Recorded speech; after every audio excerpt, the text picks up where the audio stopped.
Mandé que los alumnos vieran el programa dedicado a El Cid, el poema de El Cid, el cantar de Mío Cid, en la serie Los Libros de Radio y Televisión Española, que está en el archivo y que está muy bien porque es un resumen del cantar modernizado, respetando el texto poético y la inmensa mayoría de los metros, pero haciendo que se entienda en un lenguaje que, bueno, no es el nuestro, desde luego, no es el román paladino con el que suele el hombre hablar con su vecino, no es nuestro lenguaje contemporáneo, cotidiano.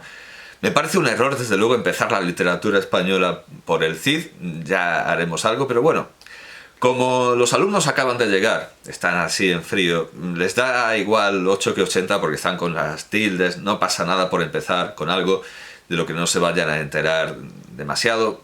Bien, mantenemos el Cid mientras no haya orden de la superioridad. Yo preferiría empezar por algo que se entendiera y no por el Cid. Pero este programa, esta película en la serie de Los Libros, hace que el Cid se pueda entender. No es nuestro idioma, desde luego, no es nuestro lenguaje habitual, pero sí es nuestro idioma. No es nuestro lenguaje cotidiano, pero sí ha convertido algo que no se parece en absoluto al castellano de ahora en nuestro castellano, yendo a las palabras que sí se entienden. Es una adaptación que está muy bien, se saltan lo de las arcas llenas de arena, con Rachel y Vidas, no Raquel, sino Rachel, se saltan, o en todo caso Rachel, pero de Rachel, que son dos señores, ¿no? No hay una Raquel, no hay una mujer llamada Raquel. Se saltan lo del Moro a Bengalbón, me parece, y se saltan lo del Conde de Barcelona, así como, y lo de los leones, pues como no tienen presupuesto para leones, lo cuentan. Es una adaptación que está muy bien, muy razonable, muy llevadera, dura 50 minutos, pero claro, no había caído en que científicamente está desfasada y que hay cosas que confiaba en que los maestros lo explicaran, pero se les habrá pasado, y son cosas importantes. En primer lugar, yo entiendo que el poema de Mío Cid, el cantar de Mío Cid, no le escribe un juglar que va por ahí, no, le escribe alguien culto y que además quiere hacer propaganda de unos monasterios. Es un señor con cultura, además está probado que sabe bastante de derecho, podría ser un jurista, es más bien un clérigo, lo que se conoce por un clérigo, es decir, no necesariamente un cura, pero alguien que sabe de derecho, etcétera. Eso en primer lugar. Lo del juglar, eso de los juglares, por supuesto que es un libro magnífico, poesía juglaresca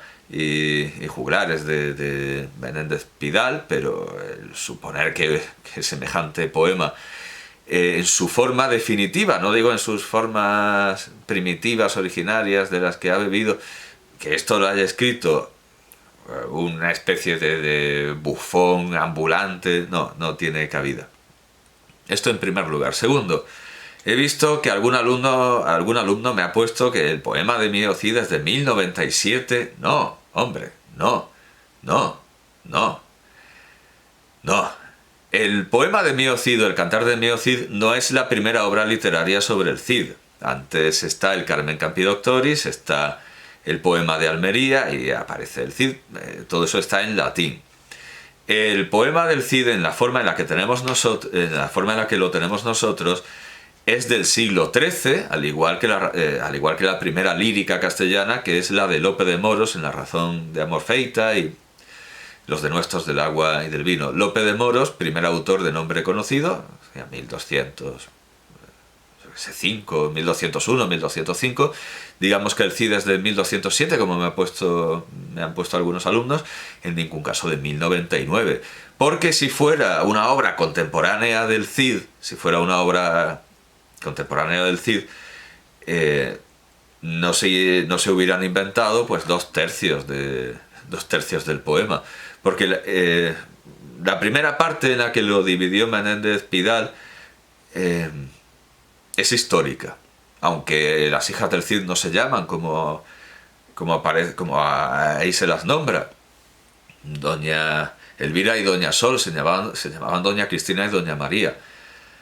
O sea, sí es histórico, esa primera parte sí es histórica, pero luego lo de las bodas y lo de las cortes, todo eso es inventado, hasta llegar al punto en el que entronca con los reyes de España, que eso sí es histórico, pero solo tenía sentido decirlo precisamente en el siglo XIII. Esto es importante. La primera parte es histórica. Lo de las bodas y lo de las cortes es inventado. Al igual que Castro, Castro, precisamente, Bermúdez de Jerónimo Bermúdez de Castro. Claro, como Jerónimo Bermúdez de Castro. Sí, Jerónimo Bermúdez de Castro, al tratar la tragedia de Doña Inés de Castro, en la Nise Lastimosa, pues sigue la historia. Pero en la Nise Laureada se lo inventa todo. Se inventa que Pedro de Portugal sacó a Inés de Castro de la tumba y la puso en el trono e hizo que todo el mundo le besara la mano. Eso es inventado, al igual que lo de los infantes de Carrión, la afrenta del Robledal de Corpes, las cortes posteriores, todo eso es mentira. Al igual que lo de la Nise Laureada en el trono también es mentira, pero la primera parte es histórica. O sea, no es la única vez que pasa en la literatura española que una obra empieza siendo historia y luego acaba ahí con unas fantasías. Entonces, evidentemente, el Cid no puede ser de 1097, primero porque no se hablaba el castellano del siglo XIII en el que está escrito, y segundo porque no se habría inventado 2/3 del poema. Otra cosa que hay que corregir, pero ya, por favor, es ese invento de Menéndez Pidal del juglar del juglar de Medinaceli y el juglar de San Esteban de Gormaz. Porque dice, sí, es que conocía a San Esteban de Gormaz. Antonio Ubieto Arteta. Vaya, me he quedado sin... Sí, vaya, estupendo. Me he quedado sin conexión, estaba tomando unas notas, pero bueno, da igual. Antonio Ubieto Arteta demostró que el que ha escrito eso no conoce San Esteban de Gormaz. O sea, ese juglar de San Esteban de Gormaz nunca ha existido. El autor del Cantar de Mío Cid no tiene ni idea de San Esteban de Gormaz. Dejemos de meterles a los estudiantes algo que, además de no servirles para nada, es mentira. Lo del juglar. Además, Menéndez Pidal habla del estilo, o sea, hasta se inventa el estilo de un señor que no ha existido nunca. El juglar de San Esteban de Gormaz nunca existió. Dejemos ya de hablar de los dos juglares. Mentira, no tenía ni idea el autor del Cantar de Mío Cid de San Esteban de Gormaz. Dejemos de decir eso. Luego, otro error de Menéndez Pidal es querer retrotraer el poema a 1140. No, clarísimamente es una obra de 1205-1207, digamos 1207, porque cita versos del Fierabras, que es de 1205, una cosa así. O sea, no puede citar una obra siendo anterior, y alguien dirá, no, es que la obra era anterior, y no, la redacción del poema es de esa fecha, 1200 y ahí finalmente 1207. No queramos, por razones nacionalistas, retrotraerlo, sí, hasta 1097. Luego, Colin Smith anduvo diciendo que el autor había sido el que firma la copia, que es Pere Abat, pero si dice que Pere Abat escribió, quiere decir que copió. O sea, sobre eso no hay ninguna duda. Pere Abat es un copista. Si fuera el autor, diría, lo hizo. Como Lope de Moros, que dice, lupus de Moros me fecit. Sí, eso sí. Si hubiera dicho me scripsit, pues sería un copista. Lope de Moros es un autor. Y Pere Abat es un copista, porque dice que lo escribió, es decir, que lo copió. Sí, es lo contrario de lo que... Es lo contrario. Ahora lo escribió, sí, es autor. Pues no, todo lo contrario. En aquel tiempo lo escribió, quiere decir lo copió. Y bueno, por último, una cosa que ya es delirante, pero ha tenido eco porque estas cosas tienen eco. He visto también, creo que por eso lo de la fecha de 1097, he visto también alumnos que se han aprendido, han memorizado que el Cid lo escribió... Bueno, aquí tengo un artículo en contra, pero como me he quedado Bueno, pues se han memorizado una tesis de una tal Dolores Oliver Pérez, su libro El Cantar de Mío Cid, Génesis y Autoría Árabe, que dice, vamos, el absoluto disparate de que el Cid, el poema de Mío Cid, lo escribió Abul Walid al-Waqashi. Eso no tiene... Vamos a ver. Sí, y contemporáneo del Cid.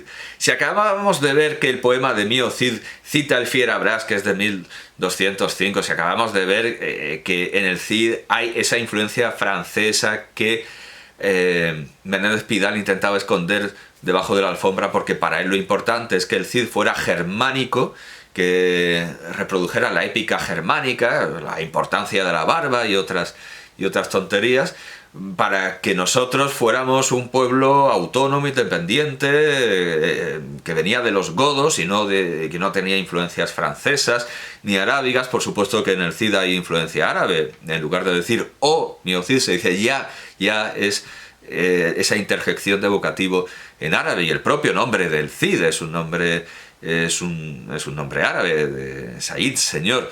Vale, por supuesto, evidentemente que hay elementos árabes en el Cid, por supuesto, pero como los hay franceses también. De ahí a decir que es, bueno, y por supuesto también de derecho, y el derecho se escribía en latín, de ahí a decir que el original era árabe y que esto es una traducción, pues es absurdo. Indudablemente hay fuentes arábigas que hablan del Cid, pero no por eso decimos que nuestro Cantar del Cid son una traducción de eso, como tampoco son una traducción de las obras latinas. Hay un artículo de Luis, hay un artículo en la revista Alcántara, es decir, El Puente, hay un artículo de Luis, vaya, lo tenía por aquí.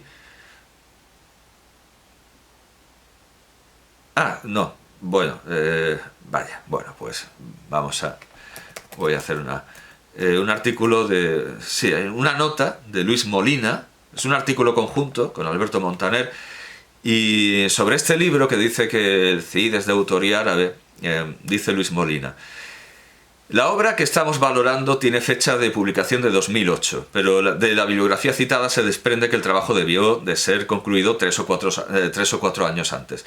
Por ello no se le puede reprochar el no haber utilizado la edición del Cantar de Alberto Montaner, aparecida en 2007, que cuenta con un magnífico estudio y una abrumadora anotación en donde Oliver hubiera encontrado la respuesta correcta y científica a muchas de las cuestiones que ella plantea en su obra, y que resuelve de manera muy personal.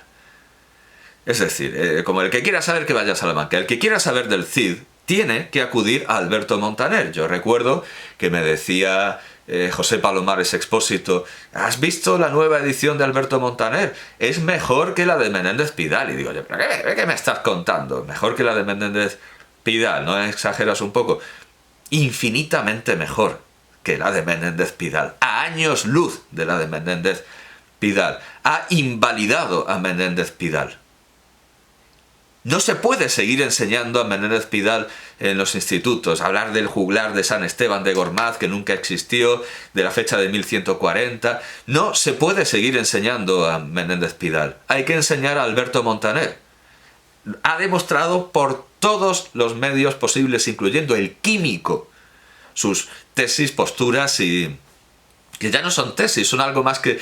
Es como decía San Juan Pablo II de la teoría de la evolución, que ya es algo más que una teoría. Pues las teorías de Alberto Montaner son bastante más que una teoría, son verdades contrastadas de manera científica, filológica, por todos los medios posibles. El que quiera saber del Cid, que acuda a Alberto Montaner. Sigue Luis Molina diciendo que pero ocurre que buena parte de las aportaciones de Montaner se hallaban ya en una edición anterior, de 1993, con lo que resulta más difícil disculpar la importante, y vistos los resultados, trascendente omisión. A pesar de todas las críticas que se pueden hacer a este libro, es indudable que en el haber de la autora debe apuntarse el entusiasmo y el esfuerzo que ha debido de empeñar para que esta obra vea la luz. Somos conscientes de que en los tiempos que corren publicar un trabajo de esta categoría es una labor ardua y complicada. Bueno, no, cuando se dan teorías disparatadas que favorecen la idea de, bueno, el mito de las tres culturas, pues no, hay siempre dinero público, como para los descubrimientos de Iruña Velella, vasco antiquísimo con escritura jeroglífica, eso tiene subvenciones, por supuesto. Y el decir, no, el Cid resulta que al final era una obra árabe, por supuesto que tiene subvenciones. Cualquiera que quiera editar un manuscrito árabe que ya está ya más visto que él, pues va a encontrar una subvención. Bueno, pero aquí viene la pulla final. Somos conscientes de que en los tiempos que corren publicar un trabajo de esta categoría es una labor ardua y complicada, o al menos debería haberlo sido. Es decir, un trabajo tan anticientífico debería haber acabado en la basura, pero no ha acabado en la basura. Entonces, lo grave es que no solo no ha acabado en la basura, sino que ha acabado en mis exámenes, en los exámenes de la asignatura que yo imparto. Y, por supuesto, esto, Dios mediante, no puede volver a repetirse el año que viene. Los maestros que comentan las actividades que yo mando y que tienen que advertir a los alumnos, tienen que proteger a los alumnos contra estas teorías disparatadas y deshacerse de Menéndez Pidal y estudiar por fin el Cid con Alberto Montaner, que es lo que hay que hacer.